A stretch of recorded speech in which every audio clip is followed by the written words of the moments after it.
Big boss मराठीचा नवा season आता फक्त 70 दिवसांचा असणार अशी घोषणा करण्यात आली. ही घोषणा ऐकून सदस्यांना धक्का बसला. तर कालच्या भागात नॉमिनेशन कार्य पार पडलं. प्रत्येक सदस्याने 2 सदस्यांना टार्गेट करायचं असं सांगण्यात आलं होतं. अभिजितने जान्हवीला टार्गेट केलेलं पाहायला मिळालं.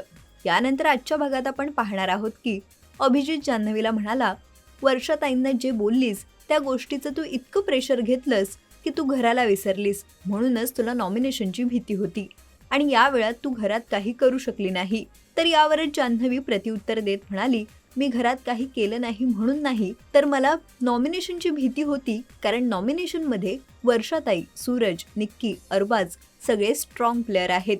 मी याआधी कधी नॉमिनेशनमध्ये आलीच नव्हते, म्हणून मी घाबरली.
मराठी चित्रपटसृष्टीमधील latest update, original web series, shows, गाणी आणि एंटरटेनमेंटसाठी आमच्या चॅनलला सबस्क्राईब करा आणि बेल आयकॉन दाबायला विसरू नका.